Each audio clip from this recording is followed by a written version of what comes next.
Welcome to the JAMODI podcast. We are all surrounded by amazing coaches and leaders. So let's get an inside look at not just what they do, but how they do what they do.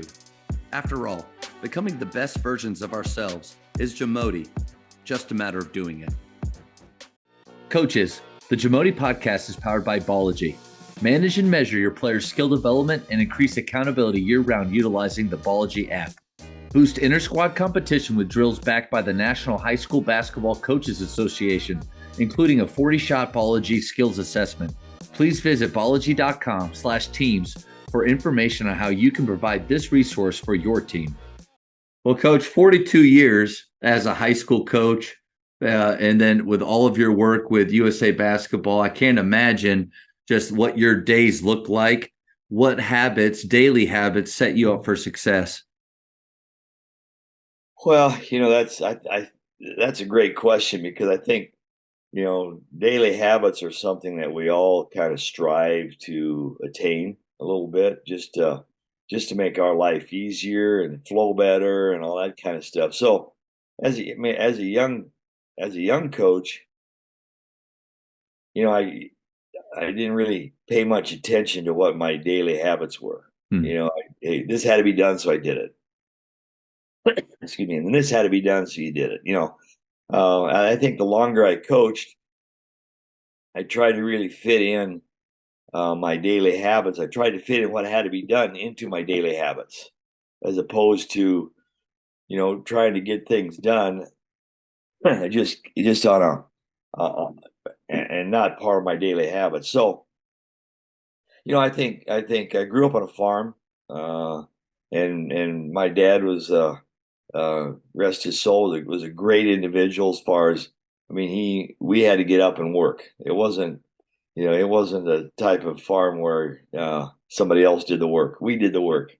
So, I think that established some habits for me, just watching him kind of grind it out every day. That's what he did. And we didn't have a lot, which I didn't know at the time. I found out later that that mom and dad struggled a little bit, but so I think the work ethic is a habit. I hate to say this, but I don't see a lot of kids, players at a young age really developed a really work ethic that's a habit. Yeah. And unfortunately, I think that's part of what makes up a great player is the work ethic. I've had a chance to work Kobe Bryant's camps for several years, and actually I worked the National Basketball Players Association camp. The very first one they had, Kobe was a camper there. Excuse me. And his work ethic was a habit. He would get up in the mornings and he would get his work in. And so I think all of us can certainly learn about, what it is to create a habit that's a work ethic habit. And of course it continued through Kobe's, career. I think one of the best things, if you watch that documentary on the Dream Team, Yeah. well, it was a redeem dream, what it was, but he one part in there, he came down about 4:30 in the morning. He was just going to work out, and I forget who it was. They're just coming in. Yep, they're just coming up. And he's like, yep. Yeah, and then but the next day, a few of those guys went with Kobe. So yeah, he was able to influence them just with his work ethic, and it was inspiring to even these other high achievers. That just shows the level that he was on. Yeah. So I think, excuse me, I got a little cough, but it's okay.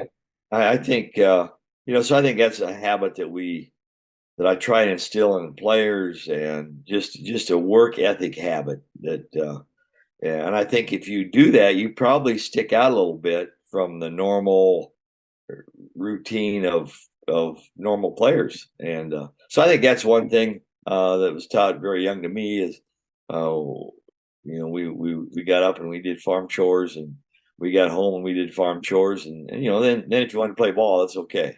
If But you have enough left in the tank. right. Both my mom and dad are very supportive of Yeah.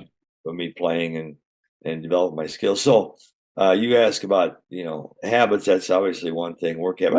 I think the other thing is to go along with that. I think you develop habits of organization, whatever that may be. Now my wife is really type A. I mean, she's like type A plus.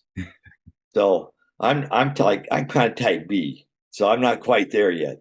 But she's taught me a lot about organization and just excuse me. It's amazing. Just little things like, put your keys in the same place every day so you know where they are. I Yeah. mean, it's kind of a Routines. Yeah, routine routines. you Yeah. get into and yeah, that's a better word for it. But I think we develop routines, and we're a better person for it. A routine might be, I got this 15 minutes right here. I might do a daily devotion for 15 minutes, and you get in a routine where you. So I think you have a habit, a work habit, then you have a routine habit.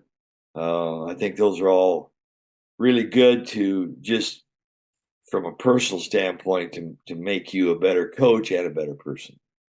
You mentioned early on about work ethic being something that you don't see in a lot of our younger players coming up. And coach, I've had a lot of coaches say the same thing. And I've actually had some kind of say now work ethic or being a hard worker is a skill. Like it's actually a skill now that players have to, it's not just something natural that they have, that they were kind of raised, having. And so if it is a skill, well, that means that it can be developed. Yeah. And so, coach, how do we develop that work ethic into our players? Well, that's a good question. I mean, even with our elite players on our junior national team, I think the number one thing that we try and develop that needs to be developed is a high level of competitive nature within a player. And you think all great, all really good players, and you look at my own teams. I had some players that were ultra competitive, and I had some that weren't very competitive. But I think as a coach, you really try and make uh, not make them, but at least show them what a competitive player does. And I think in a practice session, I think you look at your practice sessions. All right, what can I do in my practice sessions to elevate the competitiveness of a player? Well, I think first of all, you do time and score. Anytime you do time and score, you're going to have a winner and a loser, whatever. Now, there's times in a practice session where you have to teach, but then once you get teaching and once you do your reps and once you establish, your reps establish habits, then you get into the fact. All right, now we're going to compete. Hmm. And we do that a lot. Three on three is a huge thing for us. We do a lot of 3-on-3, both with high school teams and with our junior national teams. We did not do that probably 10 years ago. So we've really taken a more formal approach to how we construct our practices to bring out the competitive nature of players.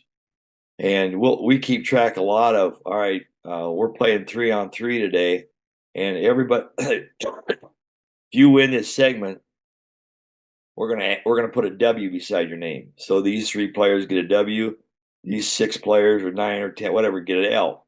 All right, then maybe we do it again later in practice. Maybe we play 4-on-4 later. So now we keep track. All right, these 4 get a W, everybody else gets an L. So after about 3 or 4 days of practice, we can see who has a lot of W's. We can see who has a lot of L's. And we do this on our junior national team too. So it's amazing how this carries over. So now you say, hey, Johnny, I see you have like 10 L's when we compete and 2 W's. So what does that tell you about the level you're competing?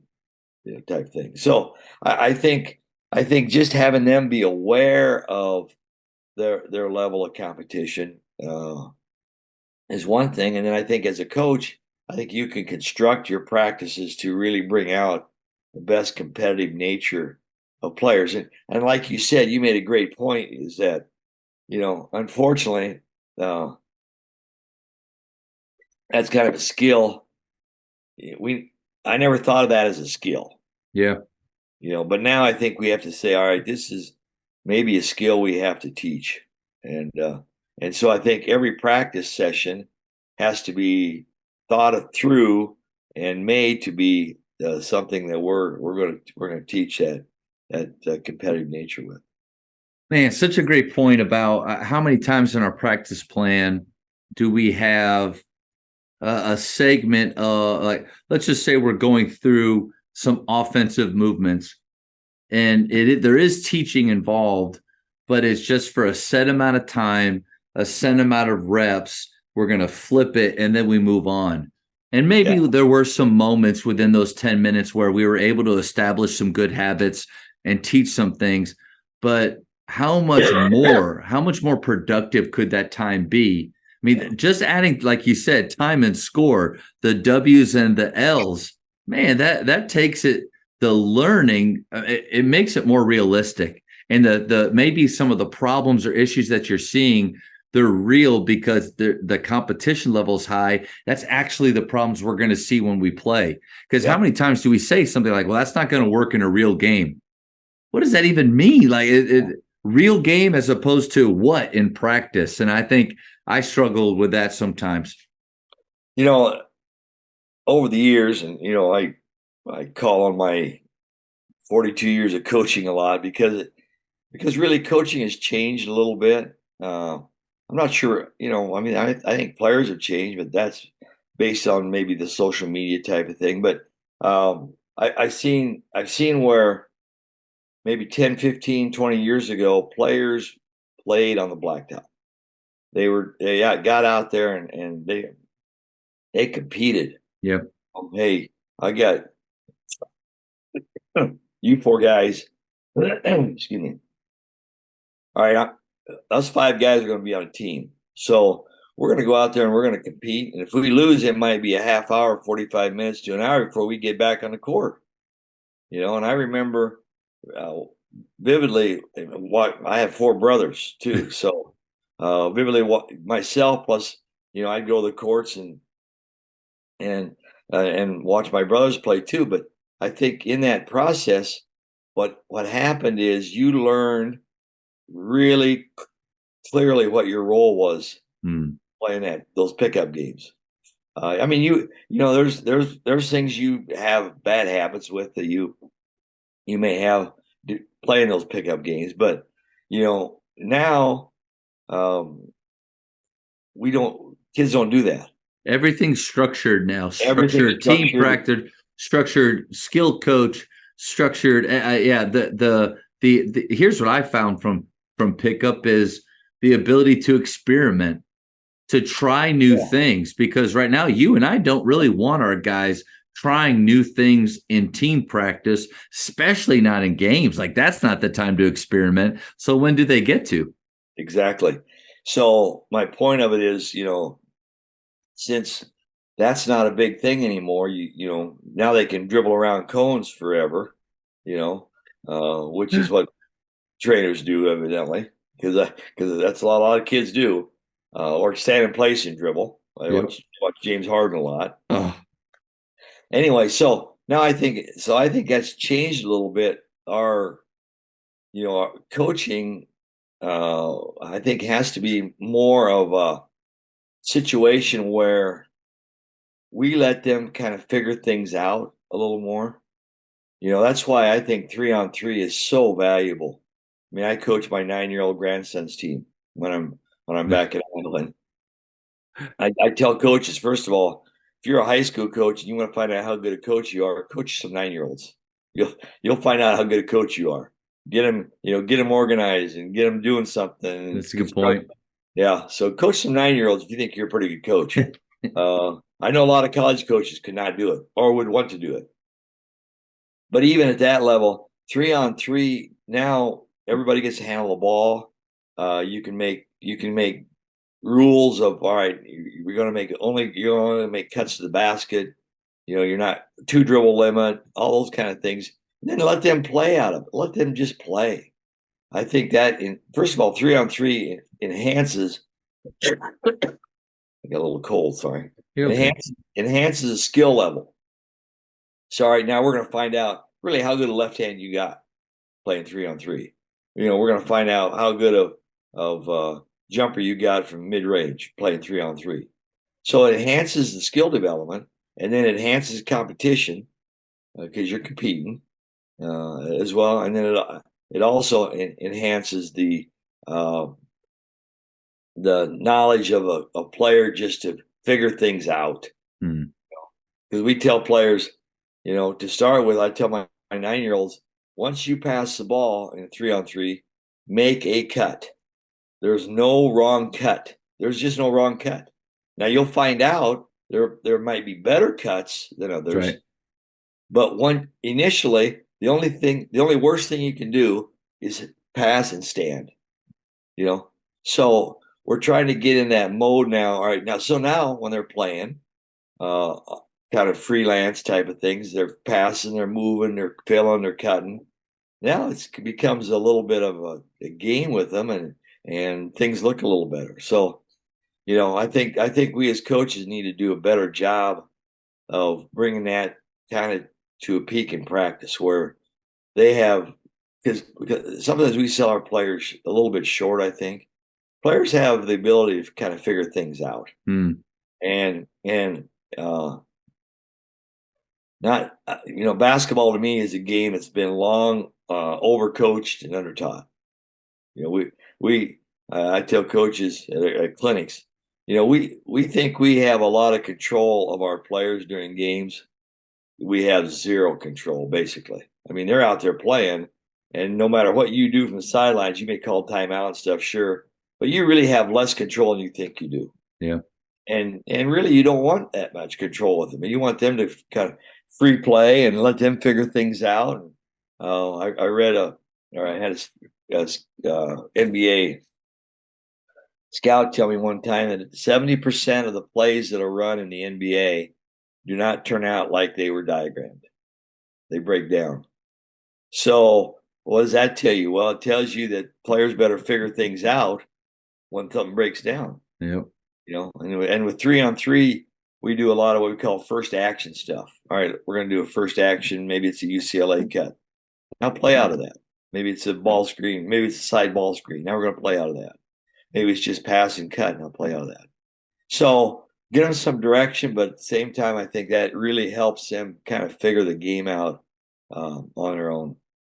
That's really good. And the great thing about 3-on-3, especially with those first actions like you talked about, is it's a two-sided game. Like, they're not only offensively are they learning principles and how to play in space and how to play off each other.